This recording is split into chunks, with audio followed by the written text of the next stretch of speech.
हरे भरे जंगल में गर्भवती हिरन रहती थी। वो अपने आने वाले बच्चे का बेसब्री से इंतजार कर रही थी। ऐसे में एक दिन वो एक प्यारे से बच्चे को जन्म देती है।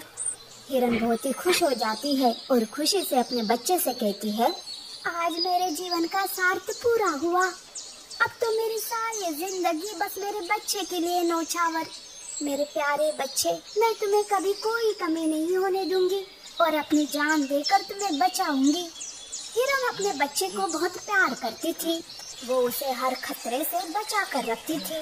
पर एक दिन हिरन अपने बच्चे को लेकर जंगल में घूम रही थी कि तभी उसे बंदर कहता है, अरे हिरन बहन, बच्चे को लेकर जल्दी घर चली जाओ। सुना है जंगल में 2 खतरनाक लकड़बग्गे घुस आए हैं। क्या? मुझे तो इस बात की खबर ही नहीं थी। धन्यवाद भैया, मैं अभी घर चली जाती हूँ। हिरन अपने बच्चे को लेकर घर वापस जाती रहती है कि तभी उसे झाड़ियों में हलचल दिखाई देती है। तब वो मन ही मन सोचती है, बाप रे, लगता है यहाँ वो 2 लकड़बग्गे छुपे हुए हैं। अब मैं क्या करूँ? कैसे मैं मेरे बच्चे को बचाऊं? हिरन वही थोड़ी देर सोचने लगती है।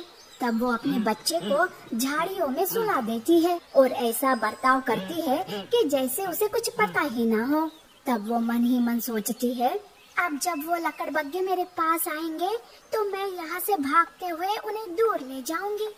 हाँ, यही सही रहेगा। इससे मेरा बच्चा सुरक्षित भी रह जाएगा और उसे डर भी नहीं लगेगा। तभी लकड़बग्गे हिरन पर हमला बोल देते हैं। हिरन वहाँ से भागने लगती है। तब लकड़बग्गे भी उसका पीछा करते हैं। पर एक जगह पर हिरन का पैर पत्थर से टकरा जाता है और वो नीचे गिर जाती है। तब वो लकड़बग्गे पास आते हैं। वो हिरन से हाँफते हुए कहते हैं, हिरन, तुमने हमें बहुत भगाया। आज तो तुम हमसे बच नहीं पाएगी। तब लकड़बग्गों के साथ हिरन लड़ाई करने लगती है, पर वो उन दोनों का सामना नहीं कर पाती और पूरी तरीके से घायल हो जाती है। तब हिरन मन ही मन सोचती है, हे भगवान, अब मेरे बच्चे का क्या होगा? मेरे बिना तो वो भी मर जाएगा। भगवान, कम से कम मेरे बच्चे को तो बचा लो। लकड़बग्गे हिरन को मारने जाते हैं कि तभी वहाँ मादा चीता आती है। वो उन लकड़बग्गों को वहाँ से भगा देती है। शक्तिशाली मादा चीता को देखकर लकड़बग्गे भी डर के मारे वहाँ से भाग जाते हैं। तब माता चीता हिरन को संभालते हुए कहती है, हिरन बहन, आंखें खोलो, चलो मेरे साथ। मैं तुम्हें वैद्य के पास ले चलती हूँ। तुम्हें कुछ नहीं होगा। नहीं, मुझे वैद्य के पास ले जाने में समय मत गवाओ। वैसे भी मेरे पास अब समय नहीं बचा। प्लीज मेरे बच्चे को बचा लो। वो झाड़ियों में सोया हुआ है। हिरन खुद की जान की परवाह न करते हुए अपने बच्चे को बचाने के लिए मादा चीता को भेज देती है और खुद दम तोड़ देती है। उधर लकड़बग्गे शिकार हाथ से जाने की वजह से दुखी हो जाते हैं। तब एक लकड़बग्गा कहता है, अरे मैंने उस हिरन को उसके बच्चे के साथ देखा था, पर जब हम उसका पीछा किए तो उसका बच्चा वहाँ नहीं था। चलो हम अब उसके बच्चे का शिकार करते हैं। अरे हाँ रे, ये बात तो मेरे ध्यान में ही नहीं। वो छोटा बच्चा था, इसलिए हिरन ने उसे उसी झाड़ी में छुपाया होगा। वो बच्चा अभी भी वही होगा। चलो आज नर्म मांस का स्वाद लेते हैं। ऐसा सोचकर वो दोनों लकड़बग्गे उस झाड़ी के पास आते हैं। वो वहाँ पर हिरन के बच्चे को ढूंढने लगते हैं। तभी उन्हें वहाँ हिरन का बच्चा सोया हुआ दिखाई देता है। उसे देखते ही वो दोनों हंसने लगते हैं, जिस वजह से बच्चा जाग जाता है। पर वो उन्हें देखकर डर के मारे रोने लगता है। देख हिरन, तुमने लाख कोशिश की बच्चे को बचाने की, पर तेरा बच्चा हमारे हाथ लग ही गया। चल तू ना सही, तेरा बच्चा ही सही। वो दोनों को उस मासूम डरे हुए बच्चे पर जरा सी भी दया नहीं आ रही थी। वो बच्चे को मारने ही वाले थे कि तभी वहाँ मादा चीता आती है और वो बच्चे को बचा लेती है। तब लकड़बग्गा कहता है, अरे तू क्या हमारे बीच में आ रही है? बार बार ऐसा करके हमें अपना दुश्मन मत बना। तुम दोनों को तो वही मार देना चाहिए था, बेरहम कहीं के। जब से जंगल में आए हो तब से सबका जीना हराम करके रखा है। पर अगर इस बच्चे को हाथ भी लगाया ना तो तुम दोनों मर गए समझो। देख क्या रहे, चलो पहले इसे ही खत्म कर देते हैं, बाद में इसके बच्चे को। जो लकड़बग्गे पहले डर के मारे भाग गए थे, अब वही गुस्से के मारे मादा चीता से लड़ने लगते हैं।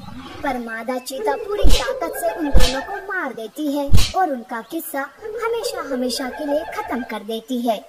मादा चीता डरे हुए हिरन के बच्चे को पास लेकर कहती है, रो मत मेरे बच्चे, आज से मैं तुम्हारी माँ हूँ। तुम्हारी माँ ने अपनी जान गंवा दी तुम्हें बचाने के लिए। आज से मैं तुम्हें कोई कमी नहीं होने दूंगी। मादा चीता हिरन के बच्चे को पालने लगती है।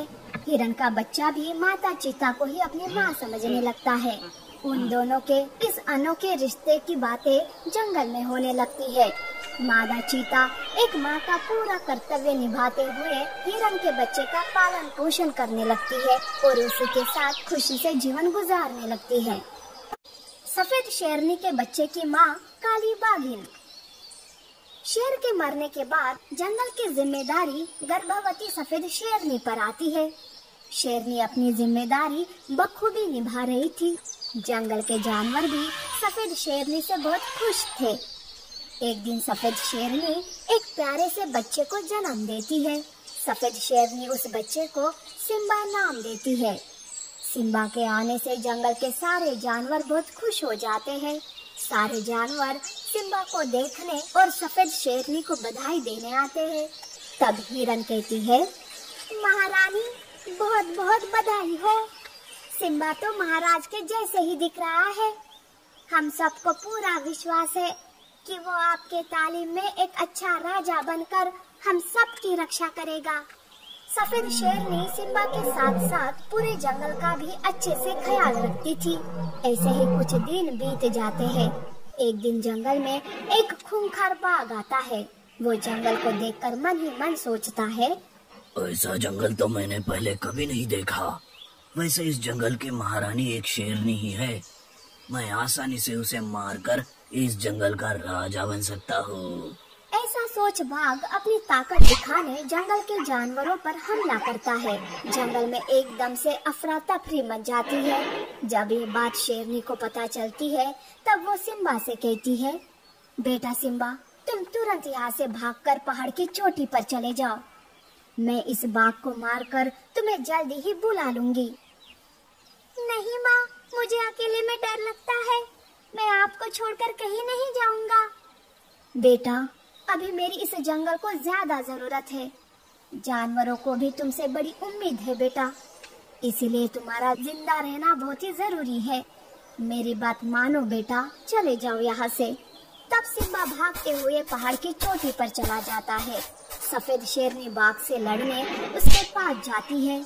वो बड़ी ही हिम्मत और बहादुरी से बाघ का सामना करती है, पर खूंखार बाघ सफेद शेरनी को घायल कर देता है। तब तक जंगल के बाकी के जानवर वहाँ इकट्ठा होते हैं। वो सफेद शेरनी की हालत देखकर रोने लगते हैं। तब बाघ सबसे कहता है, सुनो सभी जानवर, आज से इस जंगल का राजा मैं हूँ। जो कोई मेरी बात नहीं मानेगा उसकी हालत भी इस शेरनी के जैसी होगी, समझे? बाघ जानवरों को वहाँ से भगा देता है। घायल शेरनी को ऐसे ही छोड़कर वो भी वहाँ से चला जाता है। घायल शेरनी ज्यादा खून बहने से कमजोर हो जाती है। तभी वहाँ काली बाघिन आती है, जो कि बाघ की पत्नी थी। वो सफेद शेरनी के पास जाती है और कहती है, बहन, मैं मेरे पति की तरफ से माफी मांगती हूँ। चलो मैं तुम्हें जल्दी ही वेद के पास ले जाती हूँ। नहीं बहन, लगता है अब मेरा आखिरी वक्त आ गया है। पर मेरा बेटा सिम्बा वो पहाड़ की चोटी पर है। बस तुम उसकी माँ बनकर उसका ख्याल रखना और उसे इस जंगल का राजा बनाना। बहन, मैं तुमसे वादा करती हूँ, मैं सिम्बा को ही इस जंगल का राजा बनाऊंगी, चाहे फिर मुझे मेरे पति के खिलाफ ही क्यों न जाना पड़े। ये सुनते ही शेरनी दम तोड़ देती है। काली बाघिन तुरंत पहाड़ की चोटी पर जाती है, जहाँ सिम्बा गुमसुम बैठा रहता है। काली बाघिन को देखते ही सिम्बा डर जाता है। तब काली बाघिन सिम्बा के पास जाकर कहती है, बेटा डरो मत, मैं तुम्हें कुछ नहीं करूँगी। मुझे यहाँ तुम्हारी माँ ने ही भेजा है। बेटा, आज से ही मैं तुम्हारी माँ हूँ। काली बाघिन सिम्बा को सारी सच्चाई बता देती है। तब सिम्बा फूट फूट कर रोने लगता है। काली बाघिन सिम्बा को संभालते हुए उसे चुप कराती है और कहती है, रो मत सिम्बा, तुम्हें तो बड़ा होकर अपनी माँ के मौत का बदला लेना है, उस पापी बाघ का अंत करना है। काली बाघिन अपने पति बाघ के जुल्म से वाकिफ थी, इसीलिए काली बाघिन बाघ से छुपते हुए सिम्बा की माँ बनकर उसका पालन पोषण करने लगती है।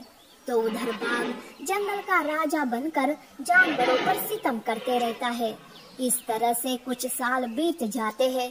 सिम्बा बड़ा हो चुका था। तब काली बाघिन सिम्बा को जंगल लेकर आती है। सिम्बा को देखकर सारे जानवर खुश हो जाते हैं। वो सिम्बा का जय जयकार करने लगते हैं। हमारे महाराज वापस आ गए हैं, सिम्बा महाराज की जय हो, जय हो। ये सुनकर बाघ को बहुत ही गुस्सा आता है।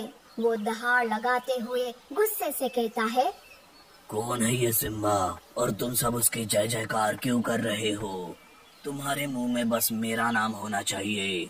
चुप हो जाओ सब के सब। तब बाघ काली बाघिन के साथ सिम्बा को देख लेता है। काली बाघिन सिम्बा की सारी सच्चाई बाघ को बता देता है। तब बाघ गुस्से से कहता है, पत्नी होकर पति से धोखा, मेरी ही दुश्मन को पाल पोस कर मुझसे लड़ने के लिए तैयार किया तुमने। अब मैं तुझे नहीं छोड़ूंगा। बाघ गुस्से से काली बाघिन पर हमला करने जाता है। तब सिम्बा बाघ को रोकता है। उन दोनों में लड़ाई शुरू हो जाती है और उस लड़ाई में बाघ सिम्बा के ताकत के सामने टिक ही नहीं पाता और वो मारा जाता है। बाघ के मरते ही सारे जानवर खुशी से नाचने लगते हैं। सिम्बा जंगल का राजा बन जाता है। इस तरह से काली बाघिन ने सफेद शेरनी से किया हुआ वादा पूरा कर लेती है और अब सारे जानवर खुशी खुशी रहने लगते हैं।